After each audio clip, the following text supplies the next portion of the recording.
Paleo Runner Podcast is devoted to finding better ways to live, run, train, and eat. I'm your host, Aaron Olson. You can find more information by going to paleorunner.org. If you enjoy the show, please go to iTunes and leave a review. Search for Paleo Runner in iTunes and click ratings and reviews. You can also follow me on facebook.com/runpaleo or on Twitter @runpaleo. I wanted to take a minute to let you know about a product I've been using called 3Fuel. 3Fuel is a sports drink that gives you fat, protein, and carbohydrates to use as a fuel source. Unlike sugary sports drinks, 3Fuel gets absorbed slowly into your bloodstream to give you sustained energy throughout your workout. If you'd like to give it a try, you can get 10% off by using the coupon code 3FOLSON. Go to paleorunner.org and click 3Fuel at the top of the page. If you're listening through the podcast app on iPhone, click the link displayed on the app right now. My guest today is Olympian Erin Cafaro. Erin competed for the United States in the 2008 Olympic Games in Beijing and in the 2012 Olympics in London, where she and her teammates brought home the gold medals in the women's 8 event. Erin, it's a pleasure to have you part of the show. Thanks so much for coming on today. Thanks, Aaron. So, Erin, you have 2 gold medals in the women's 8 event. Tell me a little bit about how you got started with the sport of rowing. So rowing is, especially for, a girl from California, on the West Coast, it's becoming more popular. But I grew up in the Central Valley of California in a little farm town called Modesto and had never heard of rowing, before in my life, before, I was looking into college. So my sports were track and field and basketball pretty much. And so got around to my junior year and I really wanted to play basketball in college, but I had a bad year, my junior year, so I, was looking at, schools that I didn't really want to go to, were the only ones that were interested. So then I decided to just, go apply to other schools through academics, and I got into UC Berkeley, and I had also watched the Summer Olympics in 2000, and somebody had suggested that rowing was a big sport that you can kind of just walk onto in college, and you can pick it up, pretty easily, and that they also give out scholarships. So that definitely pushed my parents into pushing me to try it out, but it worked out. It just happened to be that UC Berkeley had one of the best rowing programs and coaches in the country, so that was a little bit of a luck of the draw. But That's how I pretty much got started. So was it something that you picked up right away? I mean, did you have to try out for the team, or how did that work? Yeah. Oh, yeah. No. So there are trials. Well, I guess in college we're called walk-ons, and so there's probably 30 to 40 max. Well, sometimes actually at big schools like Michigan, they get 60 to 70 girls trying to be a walk-on to make the team. And there is a big attrition rate, and it's usually not from the coaches actually cutting people, but it's from people not wanting to wake up or work out that hard, or, they didn't really understand what they signed up for. But, for my class, there was a handful of walk-ons, and that's how, basically I got started. I was just a walk-on and, worked hard, and was pretty darn stubborn, and I don't really like to, I don't like not being good at something, so I just kept doing it. So did you get your scholarship your first year, or did it take a few years? No, it definitely took a few years. Okay. What was the training like compared coming from sports like basketball, where it seems I'm not sure, but it seems like there's more skill involved in basketball, where rowing, it seems like it'd be more just a single motion. Was the training a lot different? Yes, completely. The thing that really drew me to rowing and, kind of convinced me to stick it out was in sports like basketball or, football for that matter, or, some of these game sports that are highly skilled like lacrosse or soccer. It was harder for me. A lot of times, growing up, I'm not a natural athlete. We'll just put it that way. And it takes me a long time to kind of adapt and pick up something. And so I was always okay, and I would work really hard and, not, ever give up on anything, but I was never the best at anything, any of those game sports that I had chosen. But the thing that kind of resonated with me with rowing is, especially when you're younger and you can recover quickly, the more effort I put in, the more, extra training I did, just the more, concentration I had on the skill. So there is a bit of skill in there on the rowing stroke. Okay. It was just this good return ratio. Like the more I did, the better I got. And I'm sure that's the same way with any of those game sports as well. But whether, I think it was a lot of the people I was surrounded by on my team at Cal. They kind of showed me the way. I think I just really didn't know how to work hard, until I got to college. Okay. So how long are the events that you're doing last? And do you focus on just one event in rowing, or do you do multiple? So every single boat, no matter if it's the 8, the pair, which is 2 people, or, the single, which is 1 person going down all by themselves. We all race 2,000 meters. So that's the Olympic distance. Okay. Or world championships or whatnot. So, depending on how big the boat is, the faster you go. There's more momentum that you get, more horsepower in the boat to make it kind of get up to speed and it glides out easier. So the women's 8 event takes about, right now it's under 6 minutes is the world record. And the world record for the women's single is, I believe, around, low 7 minutes. Okay. So that's quite significant it's in the world of, what is that middle distance, I guess that would be considered, like in track and field. Right. That's a whole minute extra of work for somebody in a smaller boat. So typically the people that are in the bigger boats are just just more power based. Okay. They have to be more, explosive and they're stronger, and especially in the sweep events, which now I'm just getting into the nitty gritty of rowing. Sweep means that the person is rotating off to one side of the boat or the other, and they have a bigger blade face. So they're just picking up more water just with one blade, versus sculling, which is what you see, that's the classical rowing that you would normally see. They have 2 oars, and their blade face, the part that goes in the water that usually has, the fancy country's design on the end.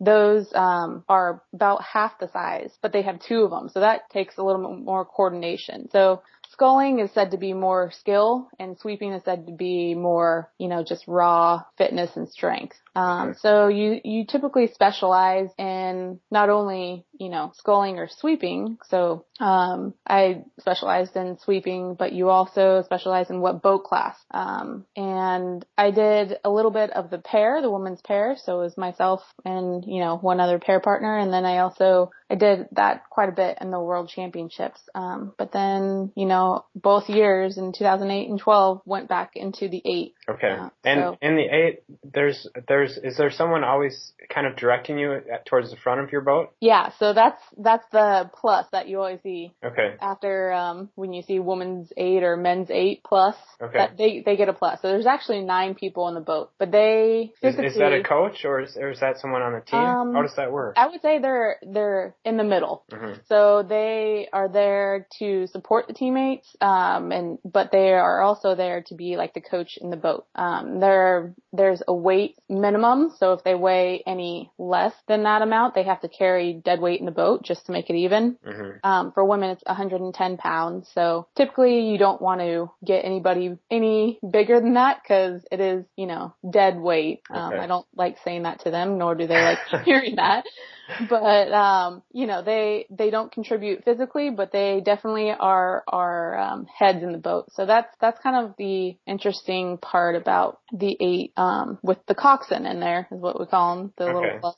How important are they to the whole process of guiding the boat, or are they telling you how you're doing? Are they watching your competition? Yeah. What exactly do they do? Like I said, the 8 is the only boat that has a coxswain in it. So the other boats, make it down the course somehow. They basically have I've done a ton of smaller boat work. And so one of the people in the boat steers with their foot that's connected to the rudder on the boat. But, that takes a little bit away, a little bit of, mental energy away from what you're doing. And also when there's no coxswain in the boat, one of the people in the boat is the coxswain. So while you're at, pegged at heart rate 190 or plus down the course, somebody is trying to call the race. Granted, it's very sparse in words, you would hope, because you would hope that they would put more energy into, the power and, whatnot, getting down the course. But that is the advantage of having a coxswain, is that you don't have to talk, you don't have to steer, you don't have to worry about where anybody else is. They're your eyes and head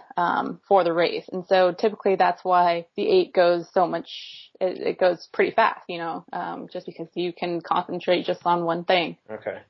So you mentioned earlier that one of the things you really liked about rowing is that it seemed like the amount of training that you would put in, you could see kind of how your progress was going. Talk to me a little bit about how much training is actually necessary to reach that top level. How much time are you spending out on the water, and what is the training like? Yeah, well, this is the beautiful debate, and especially, being with the founder of CrossFit Endurance, I kind of can see both sides and play devil's advocate on both sides. But we, as he bluntly put it, basically rowers train more mileage than marathon runners. All right, is that Brian that you're talking about? Brian, yeah. Brian McKenzie, yeah, he was on a few months ago. Yeah, so, but yet we have a race that is about, the same distance as a mile. A mile is 1,600 meters, we're 2,000 meters. So, and it takes anywhere from, 6 to 8 minutes to finish the race. Right. So there is some, discrepancy in there and what, these rowing coaches believe is the most effective. And they all subscribe. I would say 99.9 of them subscribe to a high volume, training plan, meaning that, the higher the volume, the fitter, the better you are. Okay. Rather than focusing on skill and power. We only really concentrated on skill and power. I would say 10% would be generous. Okay. Of the time. So it sounds similar to like a long distance runner would train. It sounds like you're putting in a ton of volume, trying to, I guess, create that aerobic engine. And then, are you also doing intervals and things like that? Yeah. No, so that, to be fair, we do a lot of interval based training, and, we monitored by heart rates, keeping it, within a certain heart rate. And then we have zone training, on, and specific, it's a little more complicated than just a bunch of volume. It's specific amounts of time and, certain heart rate zones. But that just goes to the fact that, there's not, when we would work on skill, that would be recovery row. Okay. When we were already pretty beat to hell and, taxed. And so same thing with a lot of the power that would typically come after, the weights would come after the volume. So it was never a priority. And for the most part, rowing, the people that are successful at rowing are bigger people. Okay. It's bigger and more powerful. They, the women, I would say I just went actually out to the training camp, this week, and I would say they average above 6 foot. So I would say they're probably averaging 6'1" right now. Wow. And, 175, even though they probably to 200. So they are big women. And the guys, it's a leverage sport. So the taller you are, the easier it is. Supposedly, I don't know. I've never been that tall. So how tall are you? I'm 5'9". Okay. On the dot. Okay. So, which is not short, especially, in this new CrossFit world that I've, been hanging around. I'm actually the tall one, but, 5'9" compared to 6'1" or 6'4" is, quite a significant difference. Right. So what is your take on the high volume approach that a lot of your coaches have employed? Well, for one, I can't complain. It got me 2 gold medals, right? So who am I to say that it doesn't work? But I know everybody else was doing the same exact thing, even if, they had a little bit more strength or Olympic lifting or whatnot, or even more skill work involved. They were all subscribing to a high volume model. But in seeing and just kind of being a student of sport and other, looking at other sports and how they are successful, and it's ironically, sports with more money have more money to there's more people willing to go kind of outside of the fringe to break in, rather than people just doing all the same thing. So I don't know. And rowing is kind of like follow the leader. Okay. If I was ever to go back, I would, not want to do it the same way, and it might fail miserably, but there's also the argument that you do have to have, a certain cardiovascular base, but at what cost does it come? What cost does that high volume come? I definitely suffered quite a few injuries throughout my rowing career. So, for some people, that might be the way to go because they're, a fast twitch power-based athlete. But for other people, a skill power-based training might be more effective. Okay. So that's my, PC answer. Yeah. So at what point did you think that you might have a shot at going to the Olympics and possibly winning the gold? Let's see. I guess this will kind of segue into how I got into CrossFit.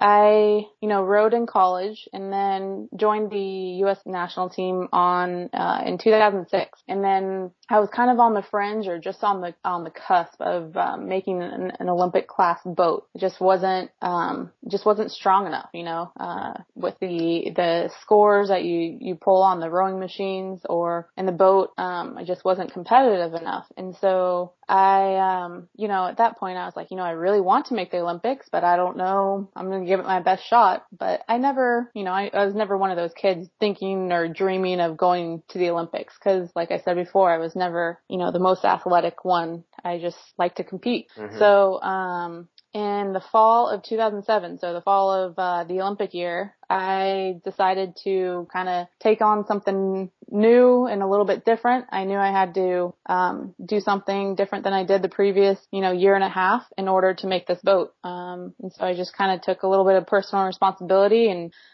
searched around with the help of my brother for a strength and conditioning program. And he kind of turned me on to CrossFit, and he would send me over programming or, help me program on top of the training that I was already doing for, this is the full-time training program that the coach would give us, assuming that, we weren't going to have the energy to do anything else. But I was young. I was still, 20-something, young 20s. And so I was recovering quickly. And so I added, strength-based interval type of programming, variable interval programming to my already full-time training, rowing training. And that helped me by, the spring of the Olympic year. I definitely was reaping in the results. I was way more competitive and all my scores had gone down significantly. So that was when I really kind of thought I have a chance at this and going to give it a go. Okay. So you use CrossFit. Is that what you mean by your interval based strength training? Yep. Was CrossFit Endurance around at that time? Or was this just? I think it just started. Okay. You guys started in 2007. You guys started in 2006, right? What? CrossFit Endurance. No, we started in 2000. We started the program in 2007, but affiliate got the name in 2008. Oh, so this was before CrossFit Endurance. Okay. I was the OG CrossFit Endurance. Okay. So you saw pretty significant changes after using that program. Yeah, I mean, that was my whole, like I was saying before, some people really don't have a tough time with, strength or skill. But I was having trouble with both. So just kind of attacked my weakness, with CrossFit, and it worked. Okay. So you've also become known for trying out, or I don't know if you're known for this, but I know that you use a paleo style diet. Can you tell me a little bit about what kind of diet you use for your training and if that's helped you at all? Yeah. I'm definitely known for my interesting eating habits on the rowing team. I guess that's fair to say. Same thing, typical endurance. And I even did it too in college, you carbo loaded, you went out to Italian food right the night before a race. Of course. Why not? You need all that energy. You need to store it. So I was there. And then, I had read in subscribing to, this CrossFit Ideal. Yep. I had saw this thing called Zone and Paleo, and this guy named Rob Wolf kind of pop up. And so I had read into it, but, I was seeing all these big changes, just in adding CrossFit. So I was like, I don't need to tweak my nutrition that much. I'm fine. Mm-hmm. But then, this past quad, so I decided to come back and do another round. And I was pretty good until about 2010, I guess it was. My body was I wasn't recovering as quick as I used to. Mm-hmm. So I guess the age was catching up with me. So I decided to start playing with my nutrition and the Paleo Diet, and, first just cutting out all types of gluten, and then dialing it in more strict from there. But the biggest change, I guess, came in 2011, the fall of 2011. I actually had to miss out on the World Championships the year before the Olympics, which is a big one because that's where you qualify to go to the Olympics. And thankfully, you qualify the boat and not the people. So I still had a chance, but my recovery was going way down. I couldn't keep weight on. The coach just kept on telling me to just eat more. But I knew that wasn't the answer because that also wasn't working either.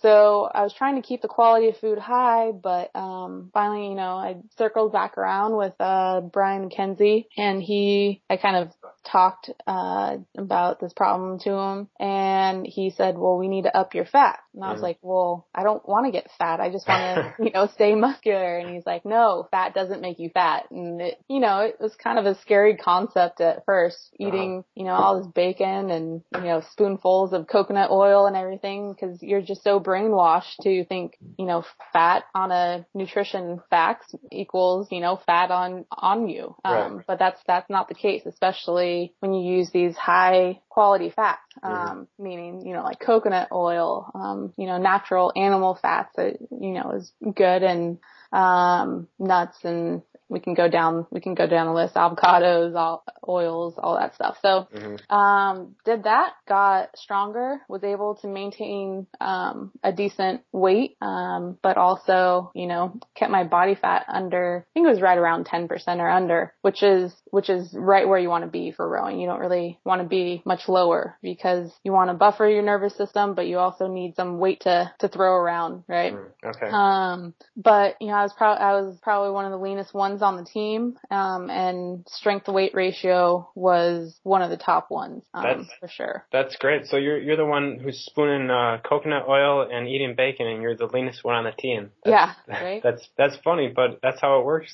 Yeah. So what kind of changes did you see when you started adding some more fat to your diet? Well, thankfully, Brian also was creating with a couple of other guys, creating a supplement called 3 Fuel. In my training, I guess they started, that in the fall of 2000. They technically started it, well, I guess in the summer of 2012, but, I was fortunate enough to be one of the guinea pigs. And so I was using the stuff, all through the spring and summer of 2012. And what it is there's protein in there. It's a very quick digesting protein, but it does have coconut fat in there in the form of a coconut powder, coconut milk powder. And so when you start eating this cleaner diet without, so much, such high carbohydrates, your body actually learns to use fat as fuel. And, if we can go into the numbers of it, but pretty much, your body stores 40,000 kcals of fat at one time, and your body can only store 2,000 kcals of glycogen. Right. At one time. So if you are running off of fat, you are going to last a lot longer and not have those, peaks and valleys, which is the enemy to any training. So that's what I found with, the 3 Fuel and getting that, into my system. I could, even if we're out on the water for like 2 hours plus, if I had a shake out there with me or even took it before, I would be good to go, where these other girls would bonk and, they would be having these goo chomps and, Cliff shots and all those yummy tasting things. Right. But, still, they had to like almost take a lunchbox out there with them. Well, yeah, that's one of the great things that I found too with I originally started with the paleo diet, but then adding some more fat it doesn't seem like you get as hungry as often, but then it kind of, I wasn't quite sure how to feel during the run, and finding out 3Fuel, that really has helped me a lot in my training. Nice. What was that? Were you involved in the process of creating that product, or were you just the guinea pig? How did that work? I was pretty much the guinea pig at that point. So they were, experimenting with this HDP waxing maize, which is the thermocarb ingredient. There is carbohydrates. That's why it's called 3Fuel. There's the 3 macronutrients in there. So this thermocarb it's a, slow digesting carbohydrate that pretty much acts like a fiber. Mm-hmm. So it's not going to give you that flood of energy like, a goo chomp or cliff shot or whatever those things are called would be right away. It basically, it supports your system in that it's just like a fiber. So it'll slowly digest, but it'll still give you the good energy that carbohydrates do give you. And so I was, experimenting with just taking that, and literally Brian would give me a Ziploc bag, like of a pound or 2 of it. And I would take this into the training, facility. We were in San Diego, the Olympic training facility, and I was scared I was going to get in trouble because it's this white, like, powdery substance, and everybody's like, what are you taking? I'm like, no, don't worry about it. So that was the original formula, I guess you could say. It was just that stuff, but, it thankfully progressed from there because it tasted like paste. Okay, so Erin, what have you been up to lately? I mean, you've got 2 gold medals under your belt. What are you up to now? Yeah, right. I'm retired now. I am doing just a little bit of everything. This spring, probably around, I think it was April or May, I pretty much created a job. I wrote to, Brian and the guys at 3Fuel and saying, I was, one of their first spokeswomen for it, and supporters. And I was like, hey, you guys need help running this company, because they were pretty much only providing it to their athletes and using it for themselves.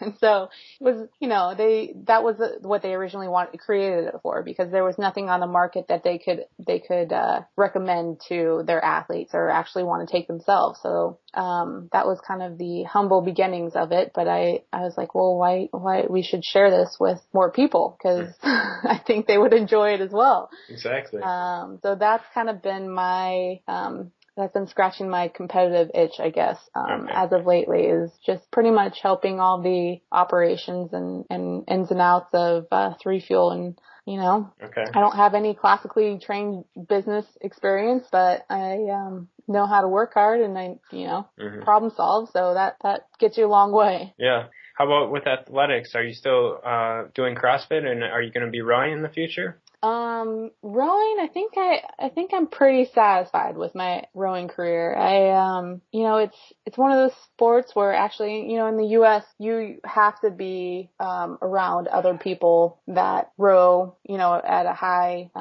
that are highly skilled as well. That's the only way you're really going to get better, I think, unless, somehow you're extremely motivated. But I have yet to see somebody who can really succeed without having somebody else, without having the foundation to have, other teammates push them, or learn from teammates, So the training camp is over in Princeton, New Jersey, and I'm a California girl. I kind of want to, I wanted to just move on to the next challenge in California, to kind of put it all in one sentence. But, so I'm good with rowing. With CrossFit, I don't know, it's another competitive thing that I'm not extremely good at. I would say I'm a club athlete for, CrossFit. Okay. But, I don't know. Maybe if I get that itch again, I might try to scratch it with CrossFit. Okay. But we'll see. Right now I'm pretty concentrated on just 3Fuel and, being a contributing part of society. Yeah. So, Erin, it's been great talking with you today. Where can people go to find out more about you or follow you online? Are you on Facebook or Twitter? Facebook, I have Erin Cafaro page. Okay. Twitter, I believe it's just at Erin Cafaro. But, you can find me. I'm one of the ambassadors as well on 3fuel.com, and it's 3fu3l.com. We threw in another 3 just to throw a curveball at people. But that's pretty much where you'll find me. Just awesome. Sitting in the 3Fuelandia right now. Great. Well, it's been a pleasure talking with you today, and thanks so much for being part of the show. Thanks, Erin. You've been listening to another episode of Paleo Runner Podcast. For more information, go to paleorunner.org. Thanks for listening.